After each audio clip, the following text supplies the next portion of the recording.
ஏனென்றால் இன்றைய மாணவர்கள் நாளைய தலைவர்கள். நீங்கள் தான் எதிர்காலத்தில் இதே நீதியரசராக, இதே சட்டமன்ற உறுப்பினராக, இங்கே இருக்கும் பல்வேறு பொறுப்பில் இருக்கவர்களாக, ஆசிரியர்களாக எல்லாம் இருக்க போகிறது நீங்கள் தான். ஆகவே இந்த நாளைய தலைவர்களே சிறந்த ஒரு இந்திய குடிமகனாக, குடிமகளாக உருவாக்கும் இடம் தான் இந்த பள்ளி என்பது, பள்ளிக்கூடம் என்பது.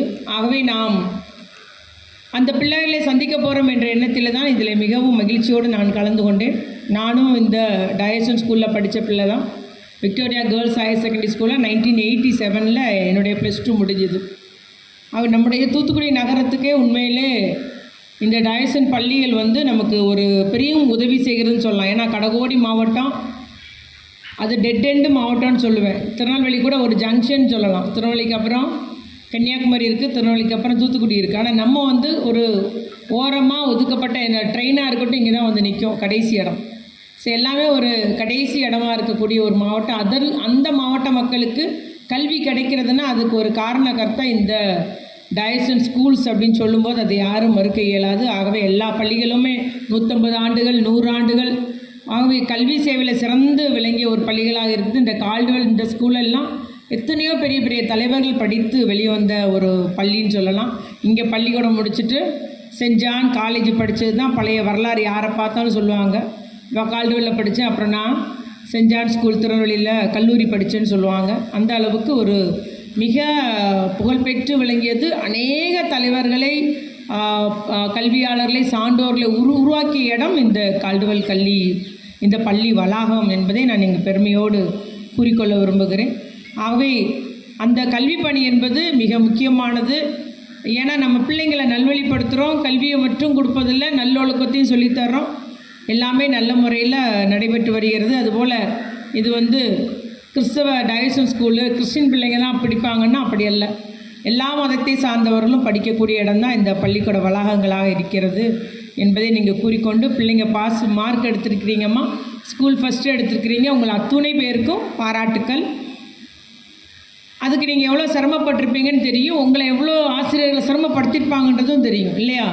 ஆனால் அந்த ஆசிரியர் படின்னு சொல்லும்போதெல்லாம் யார் அந்த ஆசிரியருக்கு கீழ்ப்படிந்து சரிங்க டீச்சர் நான் உட்காரேன், இதை படிச்சிடறேன் அதை படிச்சுன்னு உட்காந்தவங்களோ நீங்கள் முதல் மார்க் எடுத்திருக்கீங்க. உண்மை தானே? உண்மை. யார் எந்த பிள்ளை டீச்சருக்கு கீழ்ப்படிந்து அவங்க சொல்கிற மாதிரி இந்த அதில் உள்ள அந்த எஸ்ஏ கொஸ்டின் அவ்வளோ படிமா ரொம்ப முக்கியமானு சொல்லுவாங்க. அப்புறம் திடீர்னு 1 வேர்டு எடுத்து படிமான்பாங்க. இப்படி ஆசிரியருடைய அந்த பயிற்சிக்கு ஏற்றவாறு ஒத்துழைப்பு கொடுத்த பிள்ளைங்கள்லாம் ஹை மார்க் வாங்குவாங்க.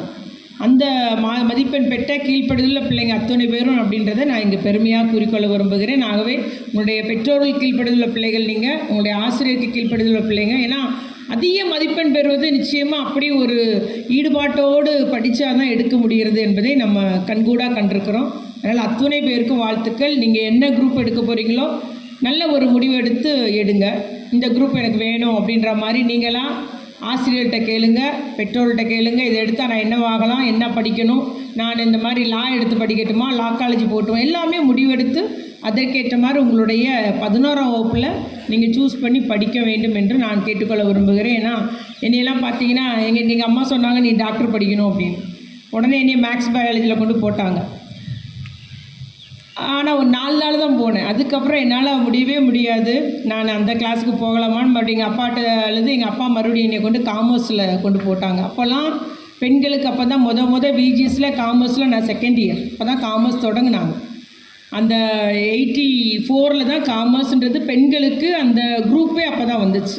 அதனால் 2வது செட்டாக நான் அதில் படித்தேன். அது மாதிரி இப்போ டீச்சர்லாம் முடித்தேன். இப்போ எம்எல்ஏ இந்த ஒரு வேலையை பண்ணிகிட்ருக்கேன்னு வச்சுக்கோங்களேன். அதனால் நமக்கு எது பிடிக்கும், எது வாய்ப்பாக இருக்குன்ற யோசித்து சேரலாம் நம்ம அப்படின்றத பிள்ளைங்கள்ட்ட கேட்டுக்கிறேன்.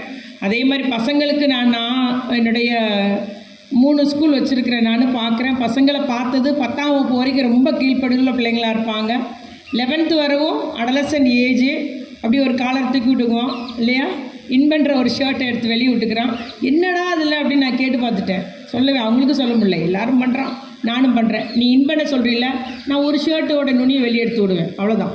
So break the rule. அவனுக்கு வயசு கோளாறு, அதில் அடலசன் ஏஜ் 2 கெட்டாம் வயசுன்றனால பசங்க அப்படி தான் இருப்பான்.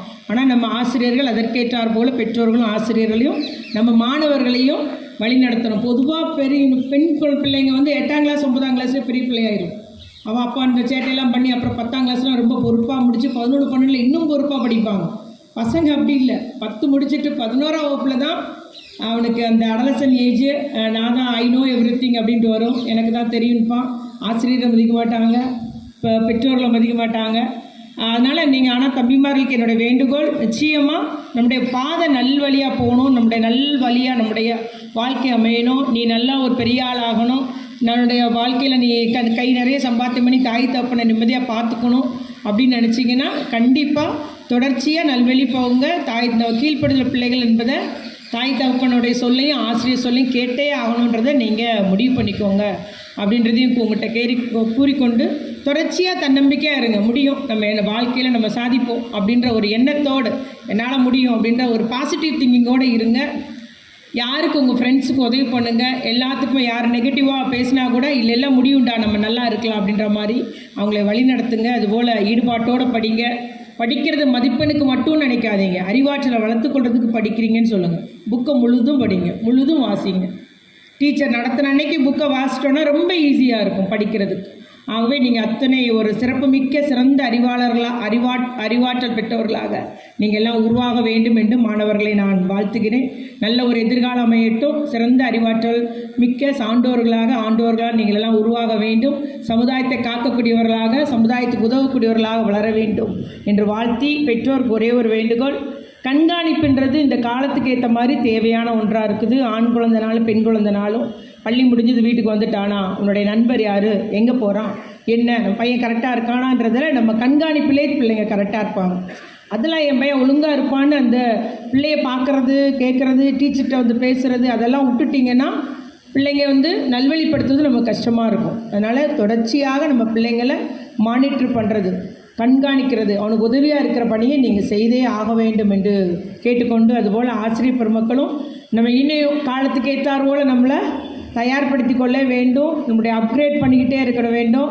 காலத்துக்கு ஏற்ற மாதிரி நம்மளும் அந்த படிப்பினுடைய அந்த சப்ஜெக்டை நம்மை நாமே பட்டை தீட்டிக் கொள்ள வேண்டும் என்று கூறிக்கொண்டு, இந்த வாய்ப்பை வழங்கிய நம்முடைய பள்ளி தாளாளர் திரு அட்வொகேட் பிரபாகரன் அவர்களுக்கும், குறிப்பாக நீதியரசர் ஜோதிமணி ஐயா அவர்களுக்கும் என்னுடைய நன்றி கூறி அமர்கிறேன். நன்றி, வணக்கம்.